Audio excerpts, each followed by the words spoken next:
both academic and activist, of the key issues around the challenges that many whistleblowers are facing around the globe today.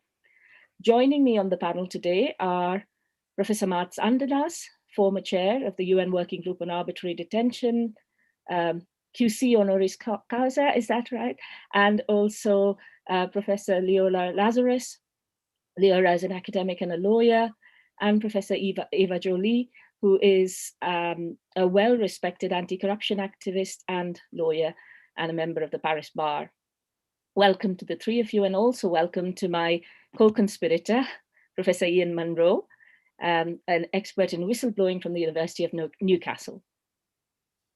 In terms of today's session, the way we will run the session is that we will start with the contributions from our three invited guests. After that, we will go into some Q&A with questions that you can feed in. If you look across the bottom of your screen, you will see a chat tab and a Q&A tab. You can feed in the questions. Some of you have, of course, sent some questions already in advance, and I will try and feed them in on your behalf. We are in webinar mode at the moment, but at some point in this discussion, we will invite you in when you have to speak, so we might promote you to panelists so you can ask your question out aloud. I did want to let you know that while the chat tab is open, if you want to provide a message, please send your message to the tab marked panelists and attendees, not just to panelists, because we won't be able to, your fellow attendees won't be able to see who you are. It'd be really nice if you tell us from which part of the world you are and where you're sending your solidarity to Julian from. Julian, as you know, is still in Belmarsh prison, locked down because of the COVID restrictions, and also isolated away from his family and at risk because he has a chronic long-term lung condition since 2012 and hasn't been given his warm clothing, which was delivered in October. So we are in a situation where the judge in the UK, despite our slight disappointment with some aspects of the ruling, has ruled that Julian cannot be extradited. We are now awaiting, Julian is now awaiting an appeal placed by the American lawyers. We understand that the Americans have been given 2 further weeks to present their grounds. So we're still waiting to hear what they intend to say in terms of the wonderful prison conditions in the US, and of course, Julian's excellent health that will allow them to now extradite Julian to the US.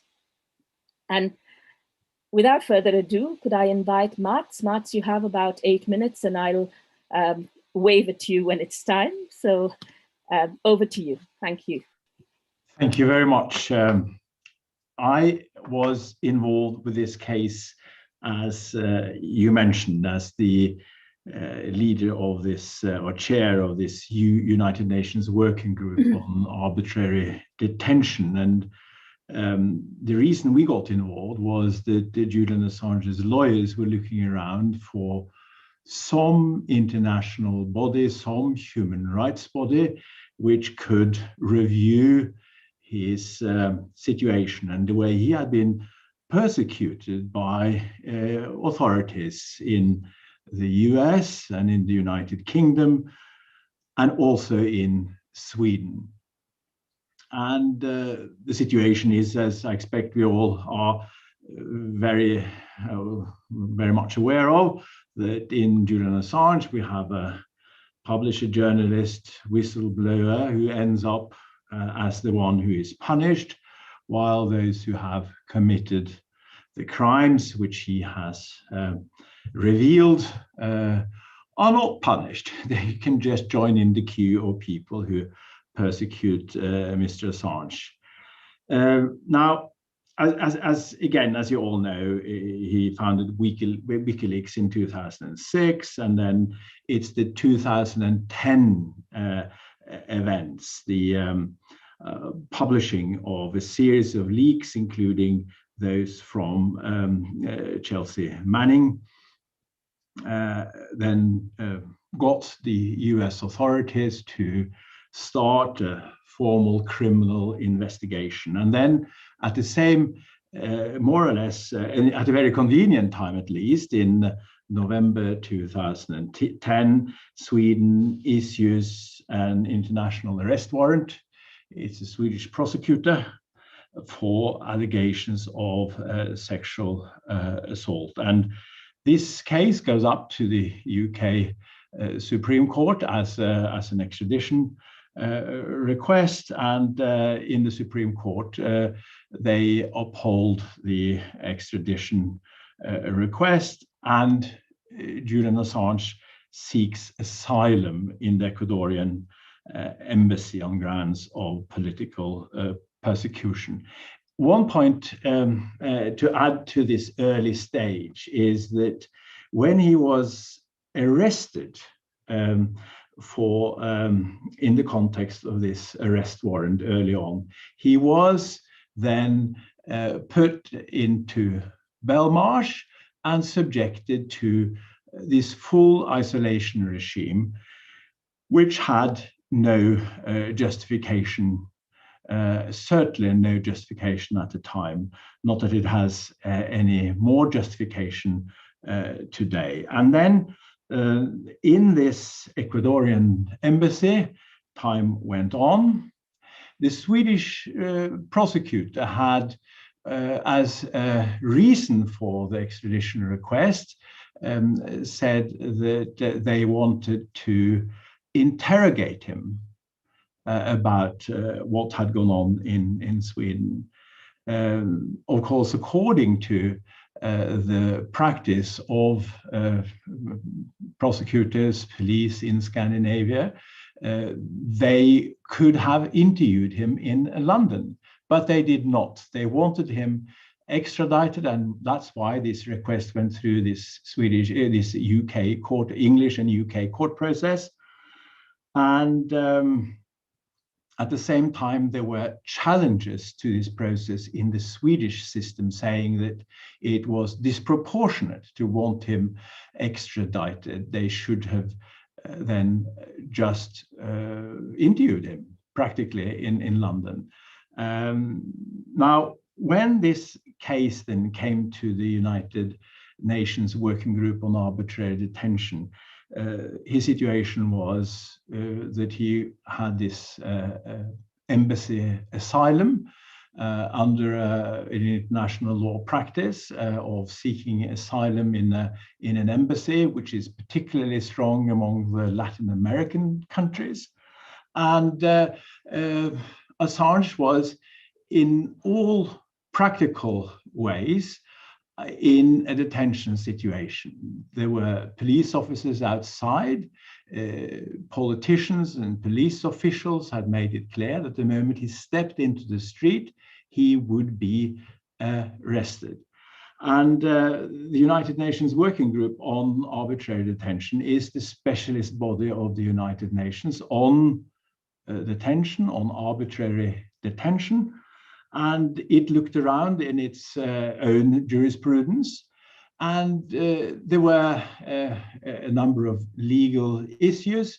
The working group, when they then issued their opinion on, it was a Friday, wasn't it? On the 5th of February, those years ago. And what the working group then said was, well, first of all, it was disproportionate to arrest him and keep him in this isolation when they initially arrested him in 2010. And then the working group continued.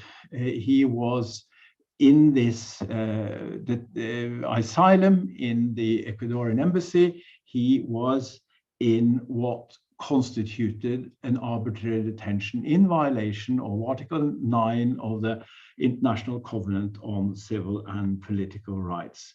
And one of the cases it had to look to, which is not cited in the final opinion by the working group, but which is in the jurisprudence that the working group worked on the basis of, is a decision relating to the wife of the Chinese Nobel Peace Prize laureate, who lived in a flat in a Chinese city.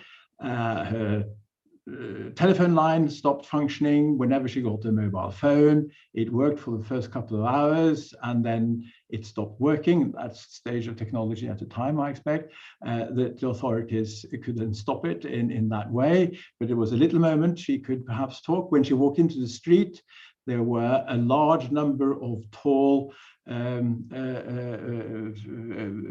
in dark suits standing around her in a threatening way, which made it impossible for her to move anything but back to her flat. That, the working group said, constituted arbitrary detention. This was a deprivation of liberty, not only a restriction on liberty. And it, in that decision, referred to a case from the International Criminal Tribunal on the former Yugoslavia, which was well reasoned, and which we felt we then could use in that Chinese case. Now, this applied in the working group's reasoned opinion to Assange. He was in a situation where he had been deprived of his liberty. Now, if I was going just to add a couple of words at the end, it's that our process, the working group's work, which was, by the way, concluded after I had left, after my term had run out as chair rapporteur of this working group. The working group is just a little piece in it. It's the first time one UN body, United Nations body, censured the Swedish and the UK authorities. After that, several other United Nations special reporters have done the same. For instance, the special reporter on the freedom of expression and the special reporter on torture, the latter then saying that the conditions that Assange was held in, first in the embassy and afterwards in Belmarsh, constituted torture. Now, in our case, and what made it interesting also, that the special reporter on the freedom of expression criticized the UK authorities.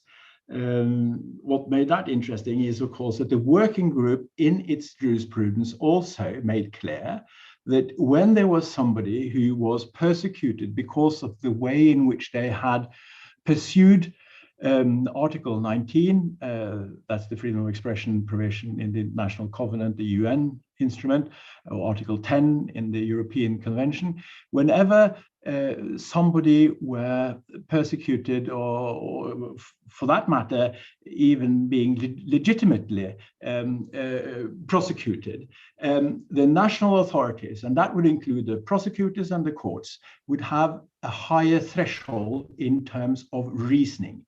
They had to show that in this case, it was not a question of persecuting somebody in violation of Article 10 of the European Convention, or Article 19 of the Covenant, the UN instrument.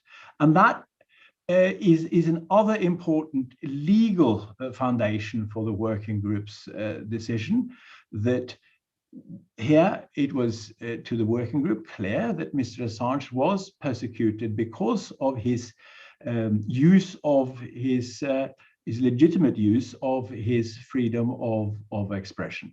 I think my role here is to talk about this part of the history and not take the discussion till today. And you know, there are many other legal issues which are interesting, but seen from the 2014-15 perspective and seen from the 2021 perspective, we see very strong bodies of state organs in the United States, supported by UK authorities and some Swedish authorities, they have subjected Mr. Assange to a series of different legal processes with one aim in mind, and that is to bring Mr. Assange to the United States to face what they would see as to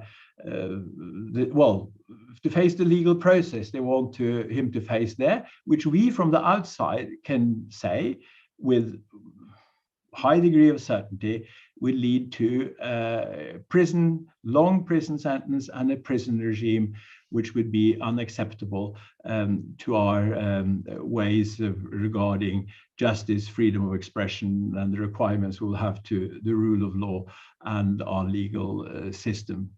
Deepa, am my time running out now? So I should pass over to the next speaker, perhaps. Thank you, Mads.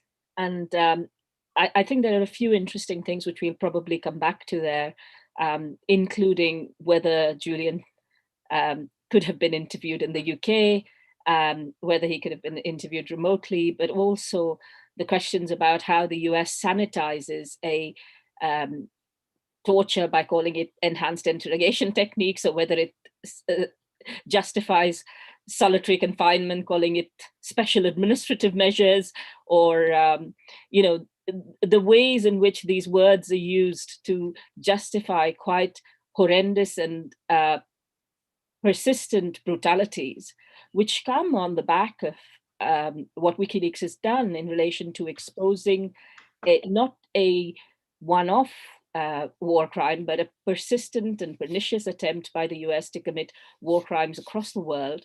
And especially at a time when we're all talking about Black Lives Matter and thinking about what that means in the context of our own lives, I think it's important to remember the Black lives that were lost and continue to be lost in the Middle East, particularly in Iraq and Afghanistan, and in other parts of the world as a result of brutal US interventions everywhere, and the interventions of their allies and the support of their allies, including Britain.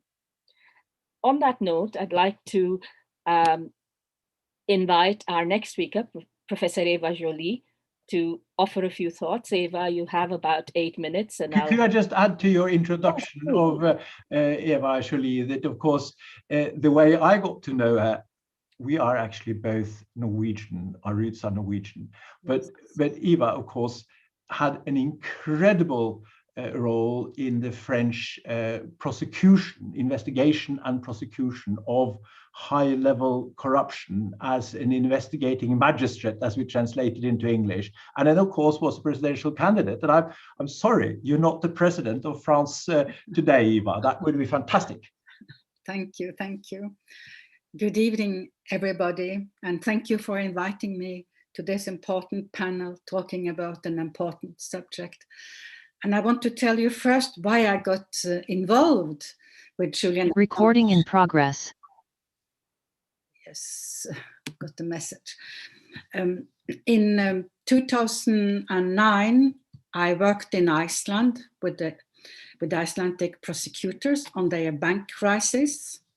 And at that time, Julian was also in Iceland. He wanted to establish not a paradise for tax haven, but a paradise for journalists, a place where you could have free speech without encountering libel and so on. And I thought that that time that was a very, very interesting project, and we worked a little bit together on it. And then later, then I went for elections and I lost a little bit the contact with him. And I discovered in 2012 in the summer that he was in the embassy, and I went to see him. And so I got interested in his case. And I was so shocked then that the Swedish prosecutor pretended she could not make an interview with him in London. And she even wrote it on her blog. She's called Marianne Ny.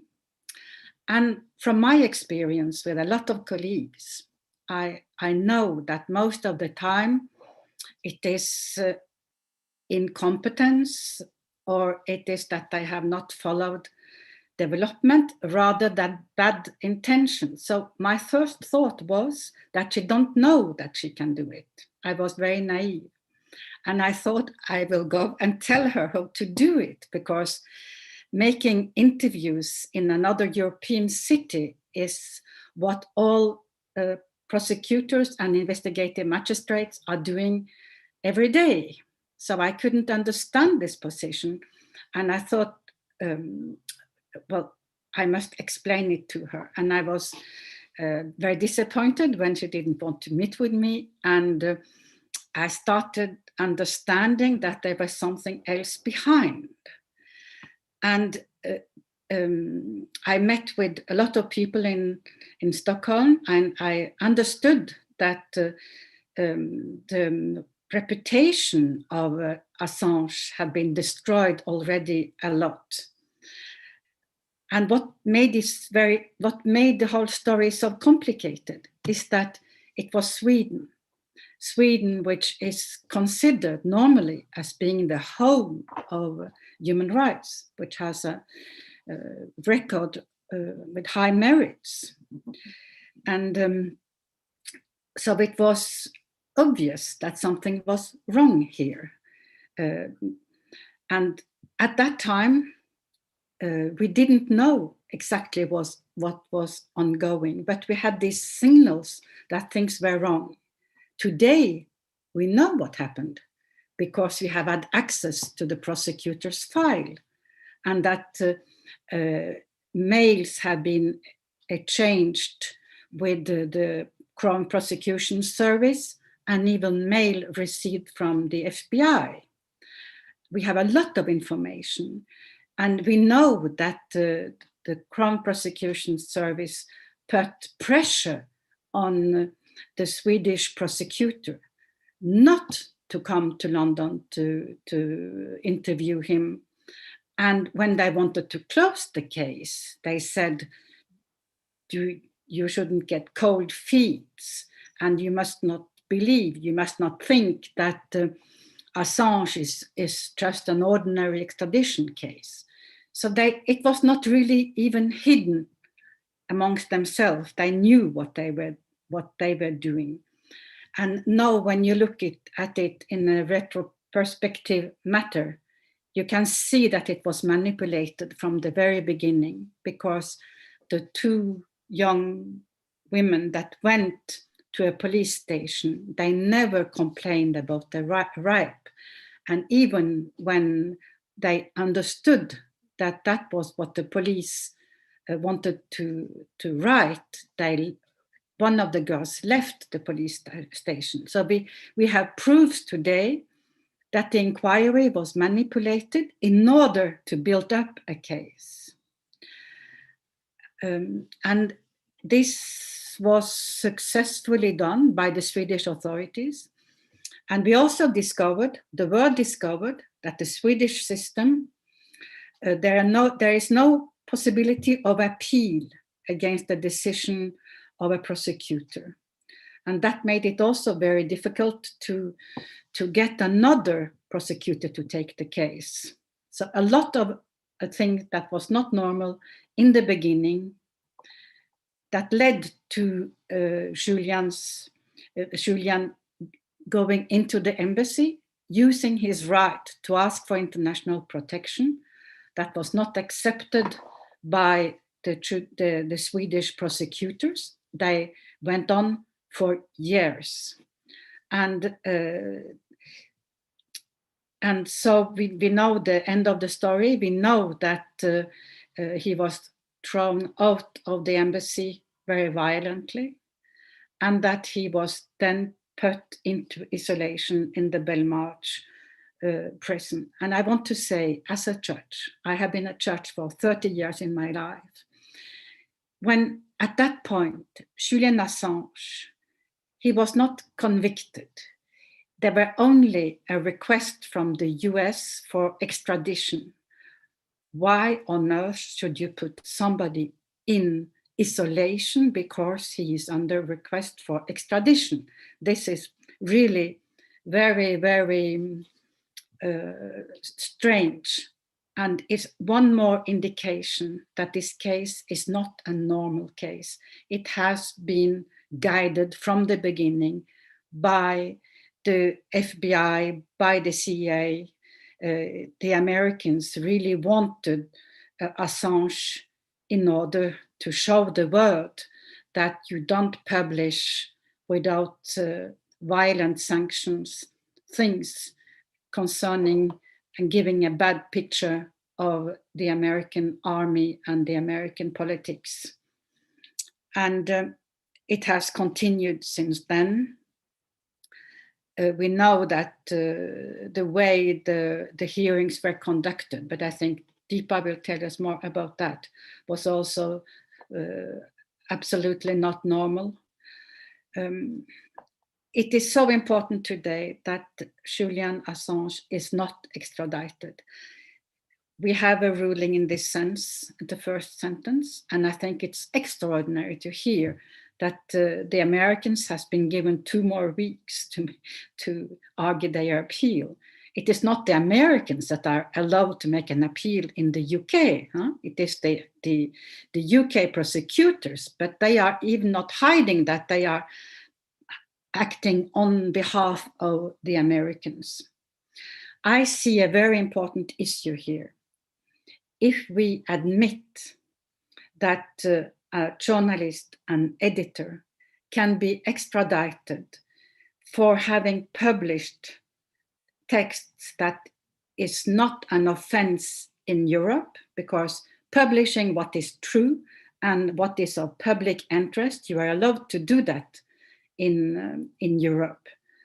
That would mean that the US law would have a prevalence on European law, and that it would be for the Americans to decide what we can publish and not publish in Europe. And that we don't want to happen.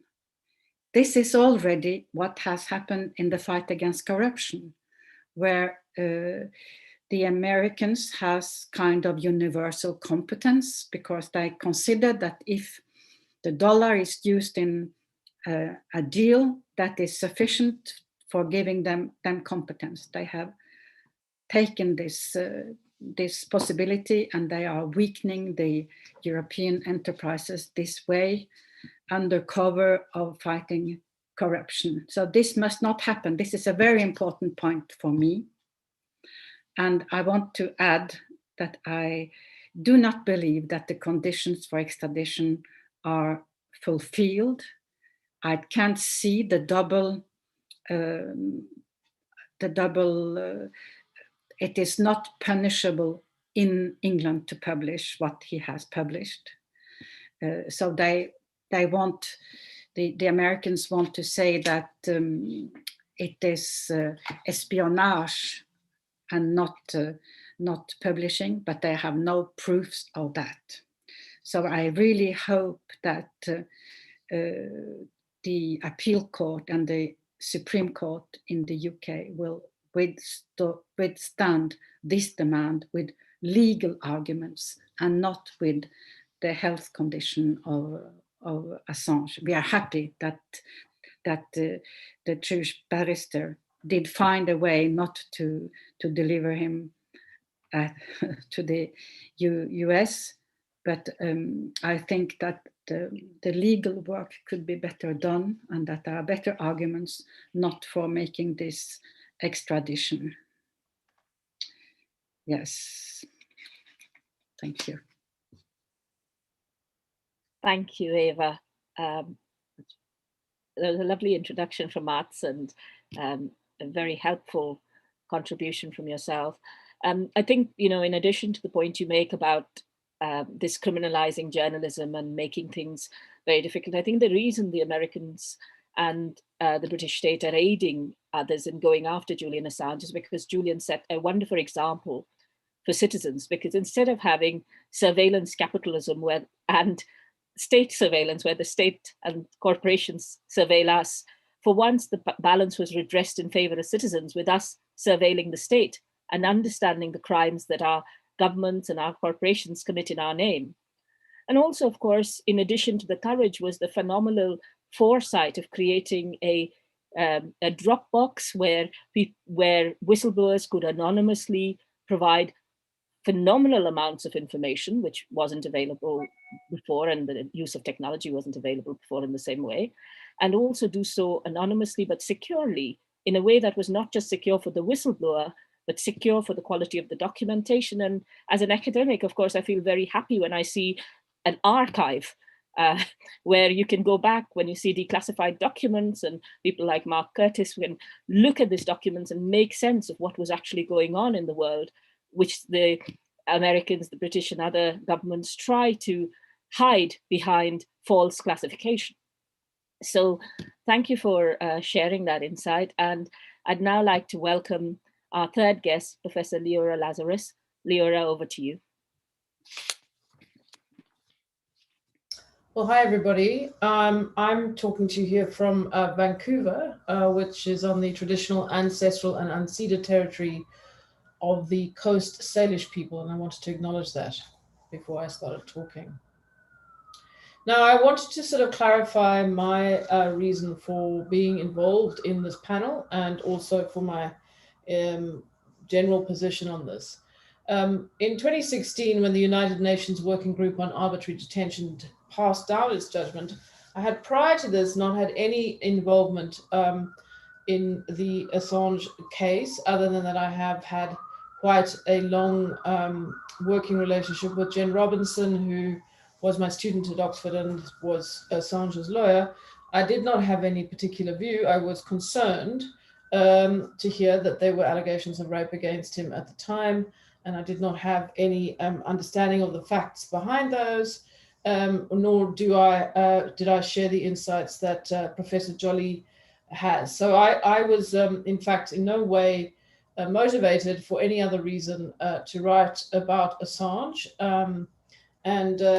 But what prompted me in 2016, the day that the Working Group on Arbitrary Detention handed down its decision to say something in the blog and publications that I did, was the general outroar around reception of this decision by the legal officials in the United Kingdom. I felt, I was irritated, and I remember sort of sitting up in bed going, this isn't right. And it's not right because the way that the response was happening in the press generally and by top legal officials was to be entirely dismissive of the standing and authority of the Working Group on Arbitrary Detention, number one, and number two, to say that it had no binding nature on the United Kingdom, or that the decision itself was, in their view, substantively ludicrous, ridiculous, and crazy. So the general view was to say that Assange had been arbitrarily detained was simply ridiculous. Now, my work is in prisoners' rights and in detention generally, and in human rights. And at the time, I was in Oxford thinking about these questions. And so I sat down and wrote a response to the issue. And really what my response was is twofold. And perhaps I would add a layer onto that subsequently, which is, first of all, the Working Group on Arbitrary Detention is a standing international human rights body it's the only international human rights body vested with the authority to clarify the position on international human rights with respect to arbitrary detention. Now, these types of bodies are quite common, even where they are not treaty-based. These are commonly bodies that underpin the human rights system internationally. And if we do not have some respect for their position as domestic authorities, then we have a problem with the whole of the international human rights law system. So that's the first point, was to do with the authority of the body itself. That doesn't mean that its judgment or its decision was binding on the UK authorities, strictly speaking, but that it recorded some respect in terms of the international rule of law. The second is that there are two issues here. The first is whether or not you could have characterized Assange's position at the time in the Ecuadorian embassy as a deprivation of liberty. Now, in legal terms, the question here is the distinction between restrictions on freedom of movement and the idea that someone may be deprived of their liberty. This is a distinction that exists at the international human rights law level and also the European Court of Human Rights. Now, the way that the working group on arbitrary detention came to the conclusion that he was in fact deprived of his liberty was simply to say that Assange was not volitionally free to remain in the embassy. In other words, it wasn't just a question of his own choice. And you saw a lot of popular responses to the judgment saying Assange could leave at any time if he chose to, and he could walk out the front door, and et cetera, et cetera. And if you'd been around that area, you could have walked down the street to see there were plenty of police officers. So it was clearly a construction, if you like, to say that this was Assange's decision to stay in the Ecuadorian embassy on his free will. Now, as counterintuitive as it may seem to the populace, it isn't the case that all deprivations of liberty consist only in a four-walled prison. There is plenty of international law, jurisprudence, and other authorities who show that deprivation of liberty can consist outside of those categories.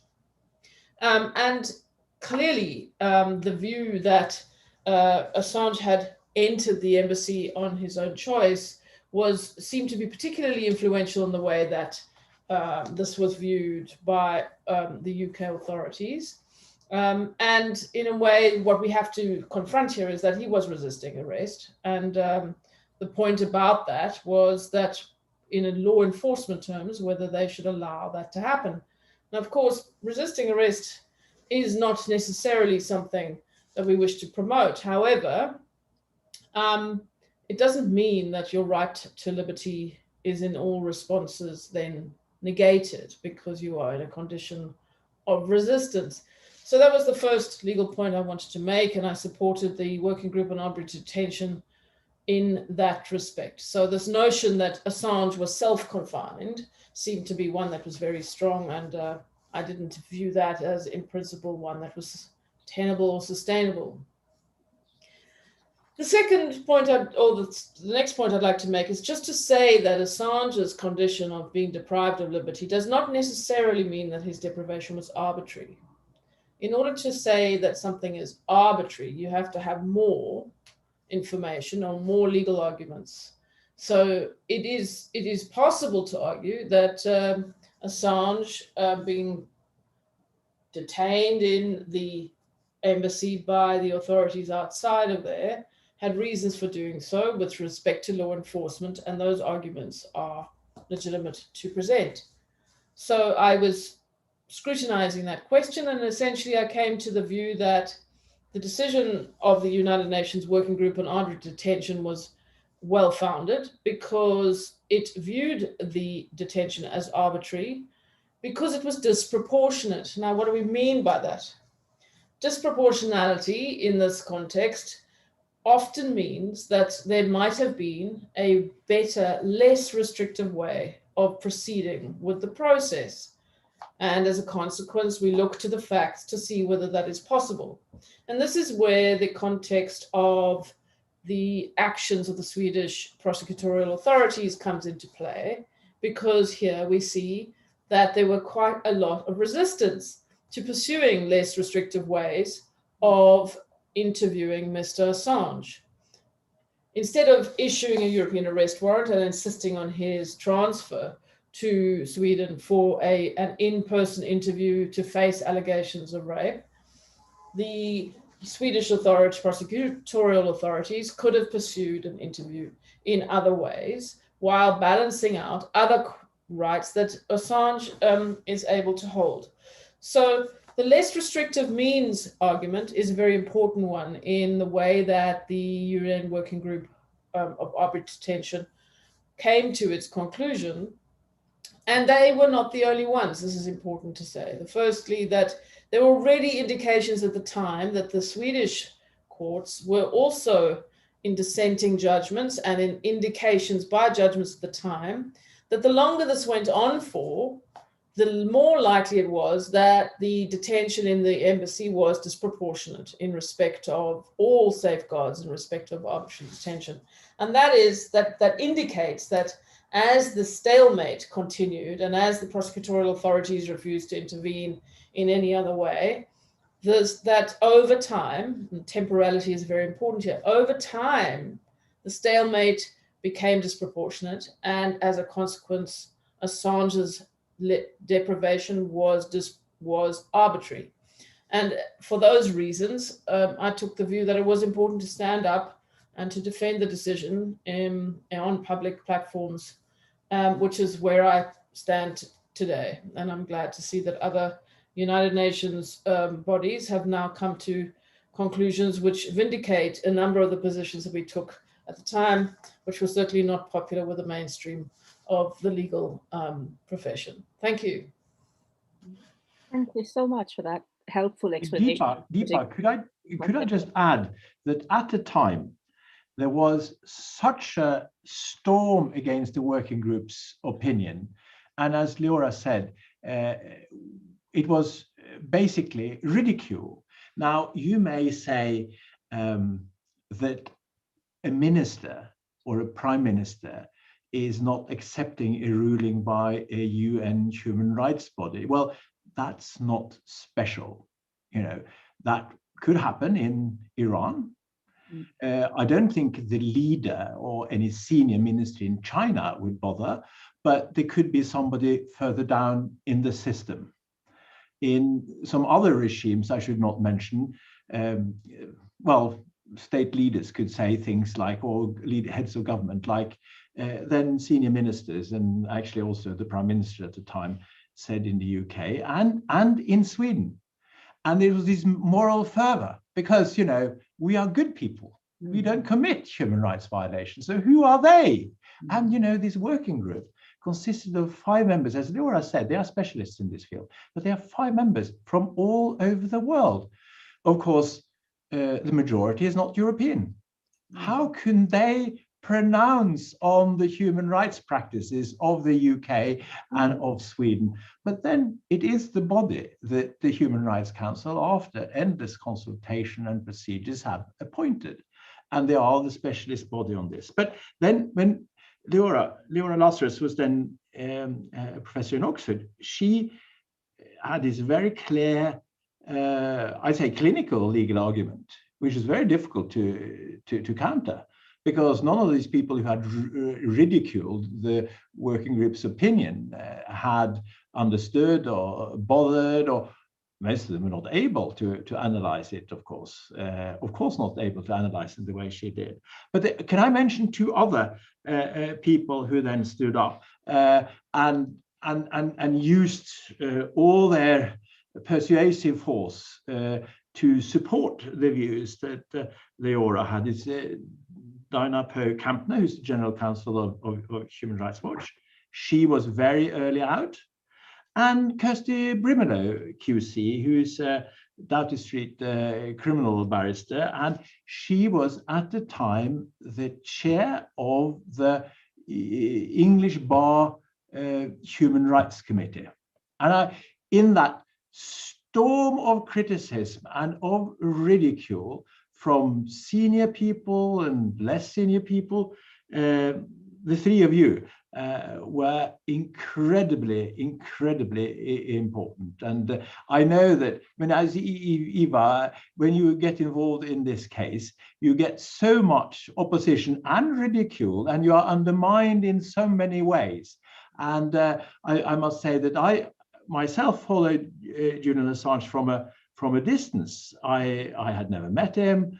I had never been involved. I read about the leaks in the newspapers, but it was so obvious when you went into the case that here were clear violations. Here was a campaign, a politically motivated campaign by powers or organs of the state in the US, in the UK, and in Sweden.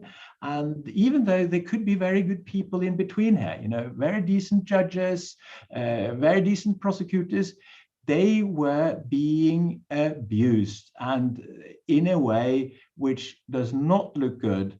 But remember also, and I think Leora has written about this, there are dissents. There were dissents in the UK Supreme Court. the later president, Lady Hale, and her later vice president, Lord Mans, they dissented. And Lord Mans has proudly explained that their dissent was later used to overturn the ruling in Assange, not for Assange's case, but for later cases. And in Sweden, when it got up to the Swedish Supreme Court that it was disproportionate to continue with this extradition request without investigating in London, Leora's points, then there was a judge who dissented. And the reporting judge, they have a system where the reporting judge who's not a Supreme Court judge, but who prepares for the Supreme Court justices, she was also of the view that this was disproportionate. And then when in the last round, the Swedish prosecutor, head prosecutor, took up this extradition request, which they had stopped in the meantime, had ended in the meantime. The way to make that effective was to go to a first instance Swedish court in the university town of Uppsala and ask for a pre-trial detention order. And a very, I think, brave first instance judge, she said, this is disproportionate, out with the case. So in a sense, it's a very bleak picture, and I won't in any way try to reduce that. It is a bleak picture and it's not good for the rule of law, but there are some individuals who have contributed. Eva, there are several of your colleagues who come quite well out of it. For what it's worth, I just wanted to add this. But my main point was, of course, to say that what Leora did at the time was enormously important, and it made it possible to continue to discuss this in spite of all the immense and intense ridicule. Yes. Thank you, Mads, and that's very helpful. Eva, did I hear that you were going to respond to that? Please go ahead.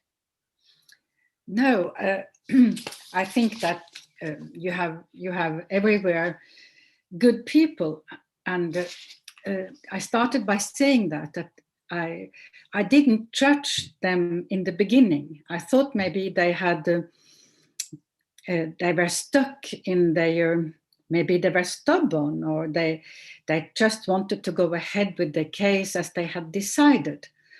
But as things went on, we discovered the true events, what had happened behind the curtains. And that was not very beautiful to see. Yeah, I agree. Yeah. The one thing, before we go into the question and answers, I wanted to draw people's attention to a couple of things while the speakers have a quick look at the Q&A tab to give you a minute or two to look at the various questions and which ones you would like to answer. It's at the bottom of your screen for the speakers.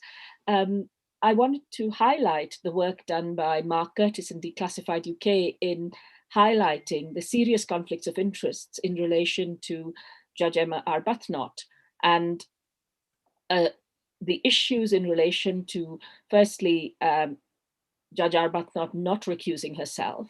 And you will note now that this judge has now been promoted to the High Court, I believe, on the family bench. But also not recusing herself, in relation to her husband having arrangements with Sir Richard Dearlove, the former head of MI6, and her son having investments in Darktrace, which is an organization that goes after organizations like WikiLeaks. And to highlight that as a legal observer, for me, it was quite depressing to attend Julian's trial, because I've been following the administrative hearings as well as attending the hearings and also the verdict and the bail application. Firstly, for the way in which we were denied access to court, and I commend Rebecca Vincent at Reporters Without Borders and her colleagues Christian Mier and those who tried to get into the court on behalf of the civil society organizations, 40 of whom were initially granted access and then denied access on the first day of the hearings. And people like Rebecca persisted and queued up with the help of the grassroots activists from the Committee to Defend Julian Assange and also lots of ordinary citizens who tried to help us get one of 2 or 3 or 4 spaces on some days in the court, where you would be put in an adjacent courtroom and you could look at a small television screen from far away to see what was happening in the actual courtroom. And for Rebecca to carry out her job, for me to do my duties as the Haldane Society's legal observer, it was incredibly difficult. Now, of course, I speak here in a personal capacity rather than on behalf of any organization. But in attending the courts, we made every effort to request access well in time. Our reasonable requests for access were denied. Within the court itself, the way in which there was a very dehumanizing treatment of those of us who attended in the public gallery. There was a lot of intimidation outside the court. Rebecca and I were both threatened with arrest on the day of the final verdict. And even, the way in which 8 sets of policemen come one after the other to you and tell you that you shouldn't be standing there and nobody will be allowed in court and why are you even here, suggests a certain, which I find quite a contrast to the kind of support for dissidents like Navalny that is happening at the moment versus this support for a case that is taking place in London. And the way in which British politicians are coming out about, oh, freedom of expression, oh, you shouldn't behave like this. But there are these double standards which are very visible in this case, whether in the case of how judges treat even somebody who's clearly having mental health difficulties, not necessarily mental health difficulties, but just the result of years of psychological torture of 5 states colluding to stamp on his head.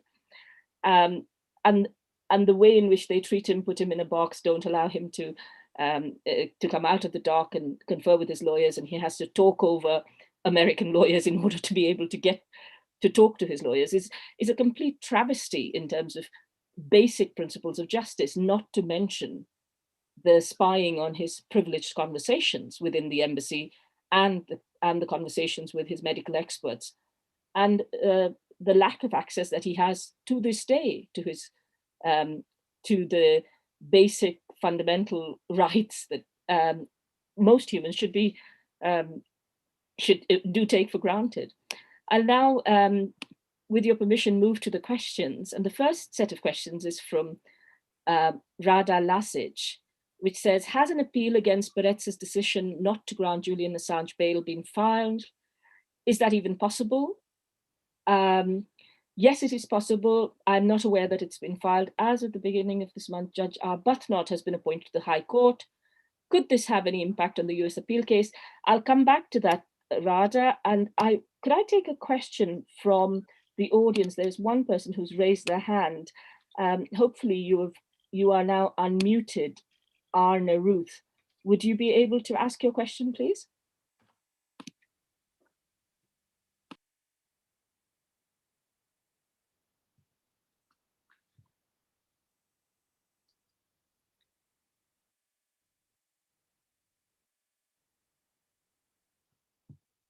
I'm now just going to move to the next question. I beg your pardon while we sort out what's happening with that phone. Will Julian be finally free if the US government loses once again in the court, or is there any risk or any reason for the UK to continue to keep him in prison? Leora Mats, any thoughts on that? Leora, do you want to start or? No. So that if the request is turned down, there's no grounds to keep him in prison in the United Kingdom. So then they have to let him out. Eva, that's correct, isn't it? Yes, absolutely. We're both talking from abroad. There is no ongoing case. There is nothing against him, unless they invite something else. But yeah. And you know, the United Nations Working Group in 2015, they held that the now rather short period he was kept in isolation in the same prison he is today, the United Nations Working Group said that constituted arbitrary detention in itself. They have again put him into arbitrary detention. I know they made use of the international law arguments.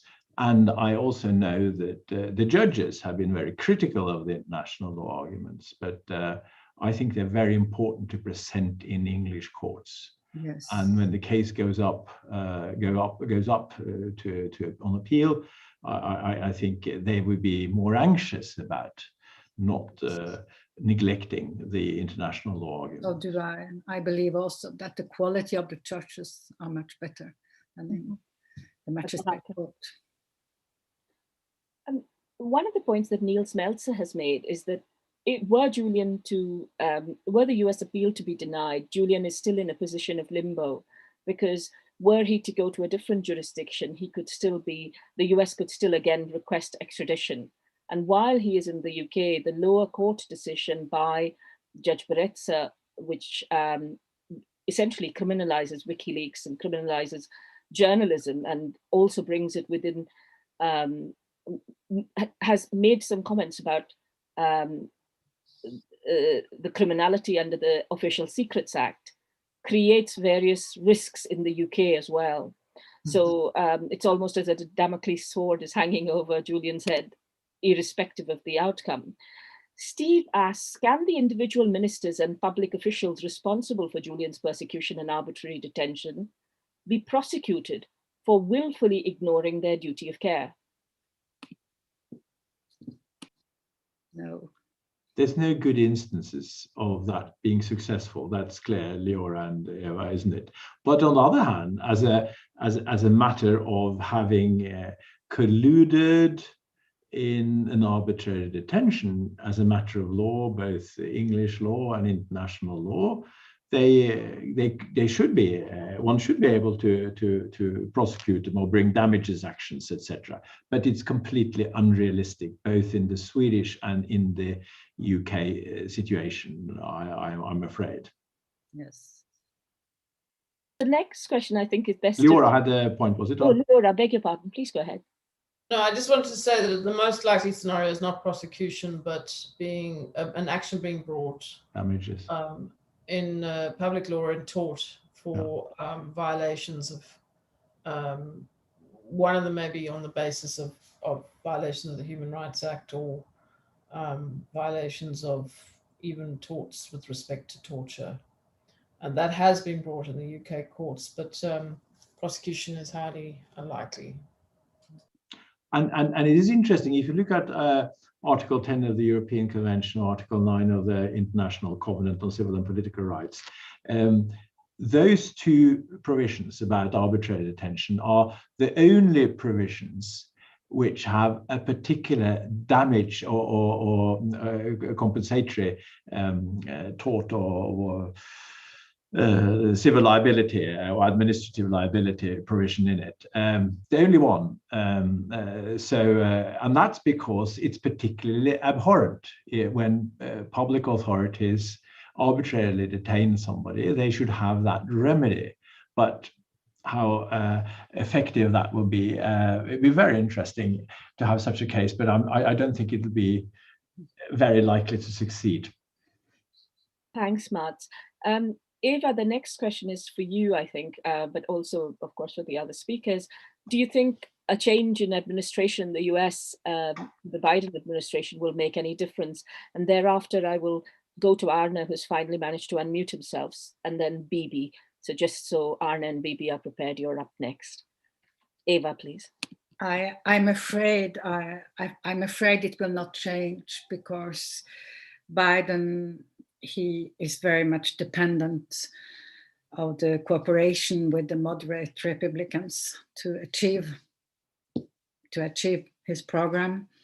And I do not think that he will take the risk of making it more difficult for him on other subjects, because he has very important subject on his agenda. He must deal with the COVID situation. He got back in the Paris declaration to fight climate change, and he must deal with Iran. And that is the big issue, to get the deal to work. And he will have very many enemies here. He will have Israel for sure, and also Arabia Saudite, Saudi Arabia. This is a very, very complicated situation, and I think he is very much afraid of taking for him unnecessary risks towards the Republicans. So I'm afraid he will be very reluctant. Well, but you could have a good surprise. Thank you. Unless Leora and Mads want to add anything, could I move to Arne, who I hope is can be heard now. Arne, would you like to ask your question? Yes. There is an issue. Can you hear me? Yes. Yes. There is an aspect of this related to Sweden, which I think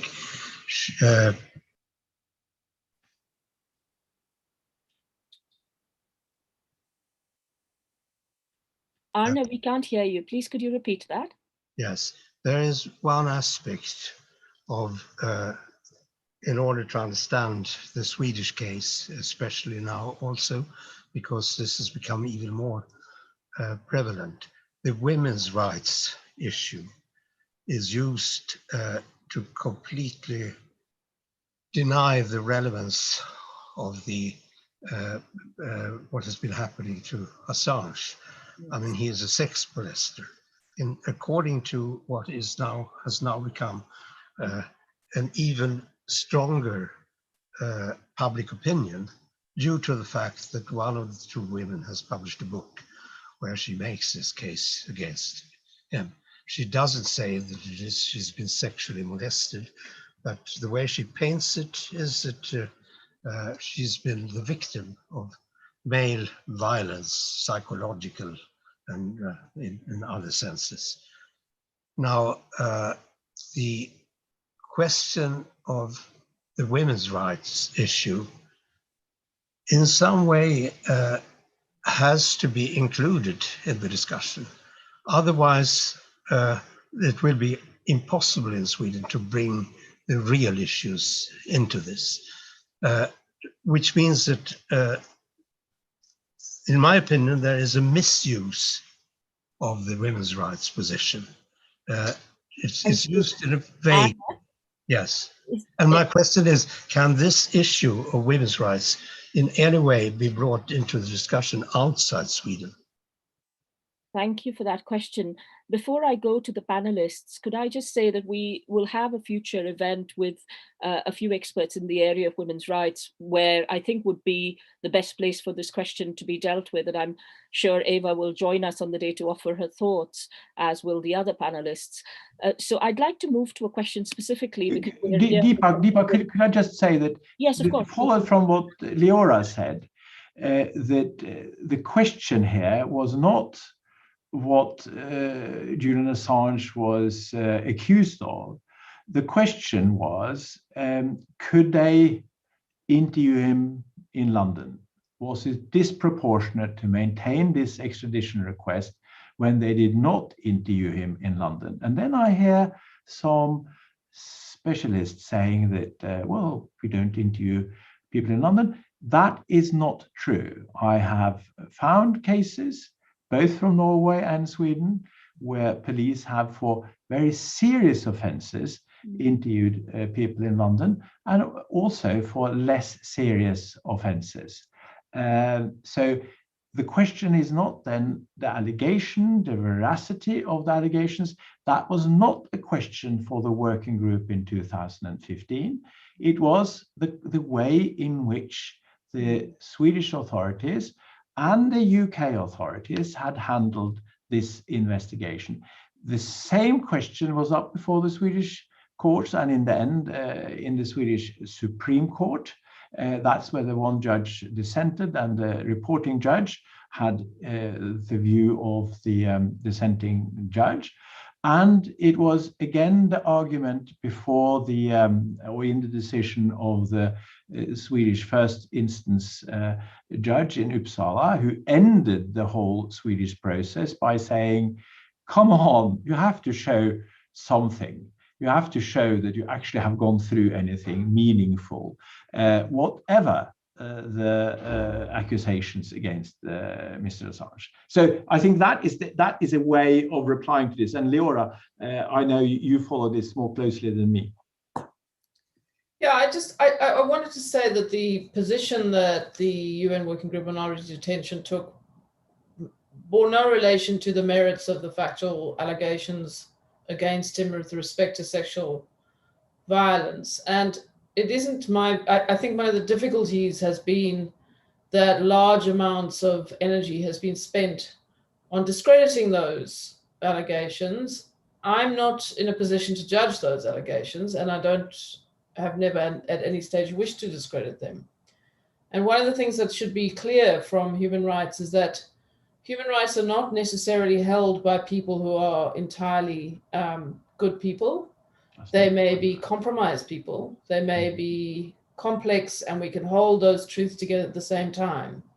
But if human rights are only given to people that we believe are heroes, then we will be in a very difficult time. Procedural rights and the right not to be arbitrarily detained belongs to all people, regardless of allegations against them. But what Arne Rutte is saying is for the public opinion, I think. He says that public opinion, they do not care about the legality of the proceedings. They want to understand the case. And I think I experienced in the European Parliament that it was impossible to talk about Julian Assange because of the women's right, and that he had a reputation that made it, that made the people defending women's rights, which is a huge and very important issue. They didn't look into Julian's case because they stopped at this level. And but he is very right that we cannot win the public opinion unless we are able to talk a little bit about it, I think. Thank you, Eva, and thank you, Leora and Mads, for your contributions. I'd like to take one final question because we're very close to our end time, and I'd also like to bring in John Rees from the Don't Extradite Assange campaign to answer some of the questions which are here, which John very kindly has agreed to answer around how people can get involved with the campaign. And the last question I'll take is from Nikki, who's under the handle Katja Campus, which is, isn't it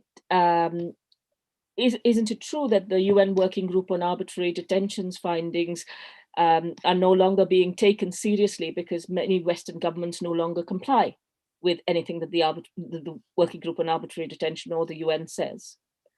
And I wondered if any of our speakers had any responses to that. The position of human rights law internationally is always in threat. I don't believe that it is necessarily therefore a discredited body. It is the role of international human rights organizations to continue to work and to legitimate their position and their roles. But at the end of the day, states at domestic level have to answer whether they wish to abide by the international rule of law and whether they wish to accord the right, respect, and comity to the bodies that are elected through those systems. And that is where the domestic pressure, I think, needs to be. It can't be up to states to pick and choose the judgments that they like. They must either decide to come up with a better solution, or they should recognize that the international rule of law is something that is fundamental. And that goes to the UK's position on the European Court of Human Rights, which for those of you who are in the UK will be, is a very, very present and imminent challenge. And so we will see how that also develops. Mads, would you like to add to that? Yes, as I said, nobody likes to be found out. Nobody likes to be criticized. Yeah. And of course, not in particular, not a country like the UK or a country like Sweden. There was so much moral fervor You know, I have difficulties finding independent professors in Sweden I could talk rationally about this, because they feel that even professors who come from abroad and live in Sweden, they feel they have to take the side of their nation. This is a national interest. My country, right or wrong, it's my country. That's one aspect of it. And the other thing is that all countries love human rights when they can use human rights as a rod against an enemy. These are very basic things. But at the same time, we live in an international legal system around the United Nations and in Europe, around the Council of Europe and the Human Rights Court. We want those systems to work. Yes. And then, of course, politicians have to control themselves. It is a very bad politician. It's a very naughty politician. And then when I say use those words, it sounds like I'm marginalizing it. But I don't mean to do it. It is a very conscious attack on the rule of law when politicians do the things they've done. It's a very conscious attack on the rule of law when, I am afraid to say, some English and some Swedish judges have not taken account of the international obligations, and it should be condemned and it should be criticized. And I think that's what we as a civil society should do. We should make sure that this is remembered, it's analyzed, it's brought up again next year, the year after, in 5 years, when these people are up for promotion, when one writes their obituaries, when they die of old age, hopefully in the far future. They should be remembered for those illiberal attacks on human rights and the international legal order we need to supervise and defend human rights. Thank you, Mads. Some questions, and thank you to all our speakers so far. I'll try and bring you all back in to give your final thoughts and wrap towards the end of the wrapping up. But I'd like to move now to and welcome John Rees, who heads up the Don't Extradite Assange campaign in the UK. John, there are a few questions under the Q&A tab, which you probably have seen. And some are procedural questions about whether you can appeal Barrett's decision on bail and things like that. But there are also questions around how individuals can get involved, particularly in supporting the campaign and supporting Julian, and also some questions around Keir Starmer's role as DPP, which I don't know if anybody on the panel wants to answer, and also Amnesty's position on Julian's detention, which comes from Michael Clark, who's at the Peace and Neutrality Alliance in Dublin. So if you could take some of those questions, John, over to you. Yeah, thanks very much, Deepa, and sorry to drop in late. I was at another meeting.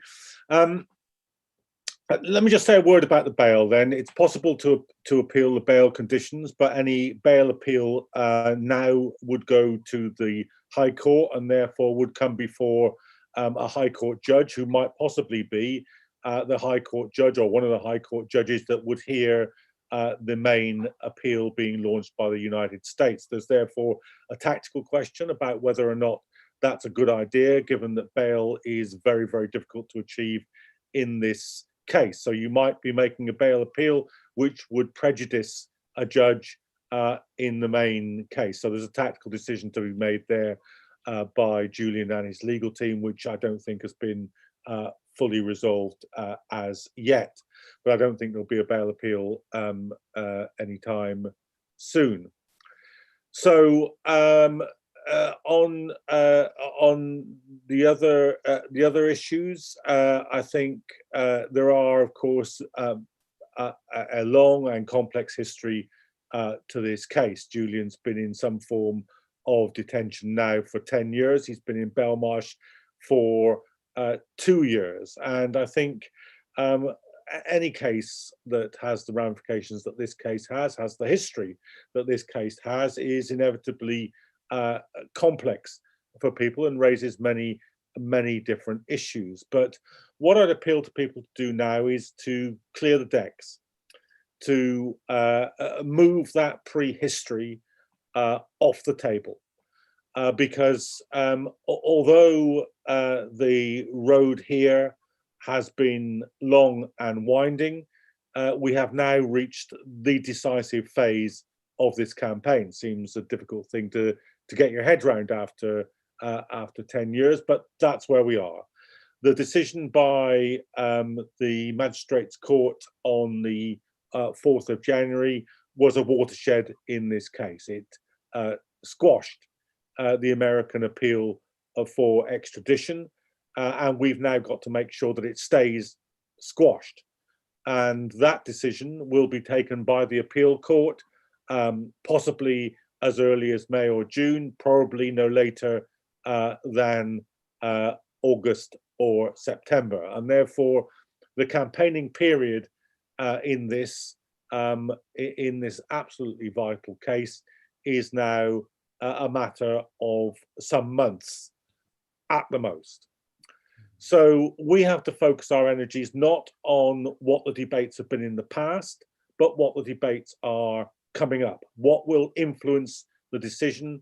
What will influence the High Court in either upholding the decision to squash the extradition, and therefore, in all probability, if the High Court does that, Julian walks free, or to reverse it in the Americans' favor, in which case not only does he stay in Belmarsh, but stand a much higher chance of actually being extradited to the United States. So I would say there are two issues. The Americans can only appeal on the decision that the judge made, which is that no one in Julian's state of mind should be put inside the American prison system because it will be a risk to his life. And therefore, what we need is petition after petition, speech after speech, article after article, proving, and let's face it, it's not a difficult thing to prove, that the American prison system is, as the judge said it was, oppressive, too brutal for a human being that suffered what Julian has suffered to be put into. And we need to make sure that that case is upheld in the appeal court. And as everybody knows, court cases are won 50% in court and 50% in the court of public opinion. So convincing people in general in the society that the case that was made is correct, that the prison system is brutal, is oppressive, is a threat to life, needs to be reinforced. The political environment in which the judges will make that decision needs to be reinforced on that critical point. But although it won't be the grounds of the American appeal, we also need to insist that this is all about a free press, all about civil liberties. There's nothing else at stake here, no matter how much has been said about Julian Assange, how much has been said in the past. When it comes right down to it, this is only about one question. Do you think that you are entitled to know what governments are doing with your tax dollars, with your tax pounds, in your name, in foreign theatres of war? That's what the Afghan and Iraq logs were about. That's what Guantanamo Bay files were about. That's what the diplomatic cables were about. If you think you have the right to know what the government is doing in your name, but doesn't want to tell you, then you are a defender of Julian Assange, because that's what he did. And that's the only thing that the Americans are interested in prosecuting him about. So this is all about defending a free press. It's all about defending journalists and whistleblowers' rights to tell you things that governments and corporations don't want you to know. Now, for all the complexity in the history of this case, that is a blindingly simple message. And it's one which commands the support of millions of our fellow citizens. And so it's an argument that has been increasingly in the last year or so won. And I just want to end with this point. The campaigning has worked. The campaigning has turned the tide. We aren't where we were 18 months or 2 years ago. When I last visited Julian in Belmarsh before the lockdown began, he was very, very insistent, as he always is, to make this point. He said, we are not a minority. We are not a minority. We are not a tiny embattled group of people who have to pore over every last thing that happened in the past in order to win public opinion. Amnesty International and practically every civil rights NGO in the world, 40 of them, are on our side. The editorial position of the Daily Telegraph in this country is in favour of Julian Assange. The editorial position of the Daily Mail is in favour of Julian Assange. The editorial position of the Times newspaper is in favour of Julian Assange. Now, if the rest of us on the progressive left can't get this into our heads, I know it's difficult, I know it's hard to understand that the Telegraph might be arguing the same thing as you are, but it happens to be true. And that isn't something which should detract from your enthusiasm. It should be something which builds your enthusiasm, because it's the campaigning of ordinary people that have got this change in the political environment to take place. Major union after major union in this country, the biggest union in this country, Unite the Union with 1.5 million members, now has a policy of supporting Julian Assange. So does the National Education Union, so does the National Union of Journalists, so does the Train Drivers Union, ASLEF. We are not alone in this battle. The tide has turned, a victory has been secured, and it must be taken forward and not reversed. That's our task. We have weeks and months to do that. So roll up your sleeves, go to the DEA website, get the petitions, get the memes, get the articles, get sharing, go to your trade union, go to your church, go to your mosque, go to your community organization, and get this policy through so that it becomes hegemonic in the society, that everybody knows that the majority of their fellow citizens think that Julian Assange shouldn't be extradited. Thanks very much. Brilliant, John, thank you.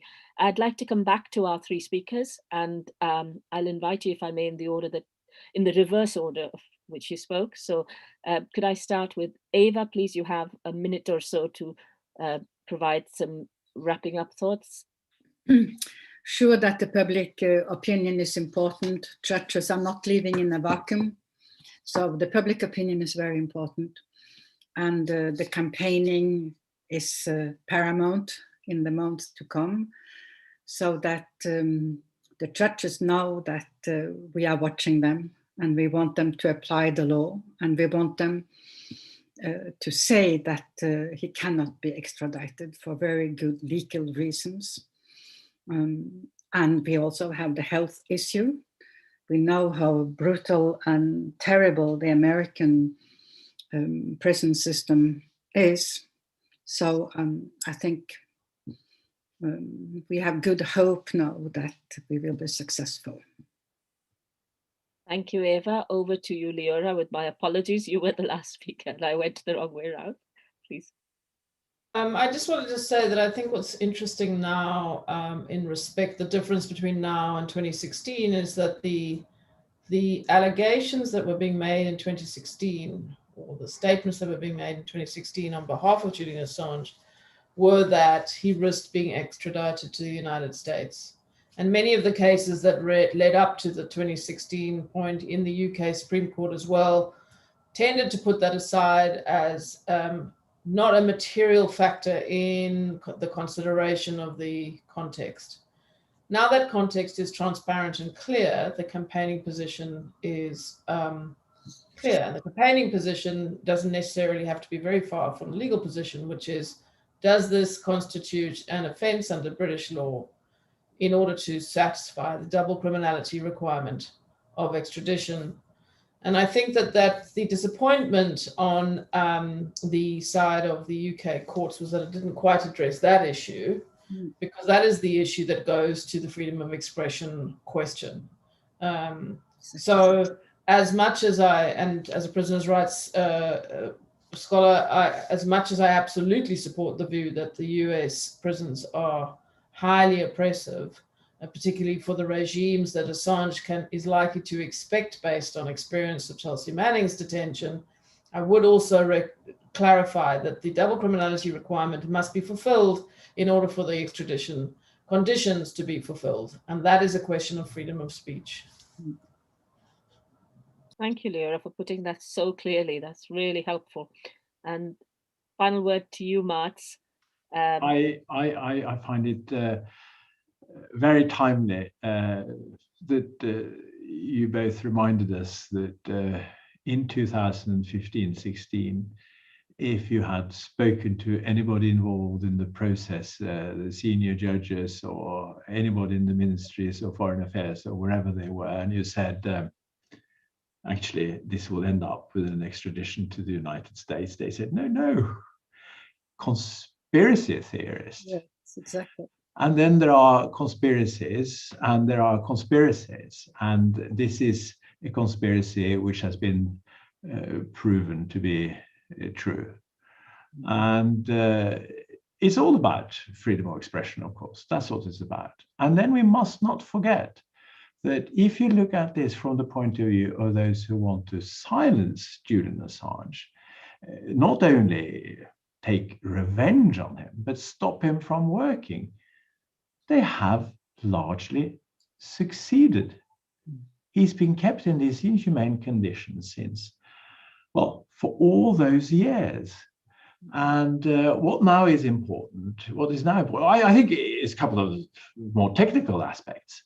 I think it's very important, and when this case goes, is it the Court of Appeal, isn't it, that they have submissions by NGOs, by international organizations, and that the lawyers are supported by interveners from positions of authority in international law. So that they have this material. It's not possible to say, oh, for instance, the working group, that was a fluke. Solid argument in authoritative submissions, which the court will receive, is, I think, a very important thing to achieve. And then it is for civil society to react in the way civil society can react. As we know, in one sense, the tide has turned. Yes, of course, I agree with that. Now it's to make the legal system draw the consequences, and actually apply the law the way the law should be applied. And then civil society must make sure that if he gets out on the street very soon, which he must, that you cannot get away with this kind of conspiracies, with these kinds of repressive actions. Civil society must react straight away and with force. We must make sure that newspapers and others, when I say with force, I, of course, mean by writing and by arguing, of course. That's how you win. This is how you win these discussions. Because Julian Assange is Julian Assange, and we are very concerned for him. But he's also a representative of something we want also others to undertake in our societies. We want Julian Assange out of prison. We want him to continue his work. We may not agree in all aspects of his work, but we most certainly agree in that he should be out there doing important work. And we must have more people like him. And by treating him the way they have done, you have to be a very brave person if you were Julian Assange to continue your work. And if you were not Julian Assange, to try to do anything like what he has done. And that's where we as civil society must be much better in protecting people like him, and not let ourselves be derailed by all of these different funny turns and rather propaganda-like attacks on Julian Assange. Thank you. Thank you, Mads. And on that note, I just want to remind everybody that at the end of this month, we will have another event under the Free the Truth banner in relation to the global intelligence files, which you probably know as the Stratfor leaks. And we will talk about the issues there, but we'll also keep coming back to how we can build grassroots support and how we can get people to understand.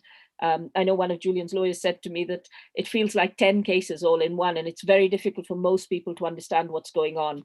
So I'm hoping that conversations such as this with our eminent panelists and guests will allow us to have those discussions.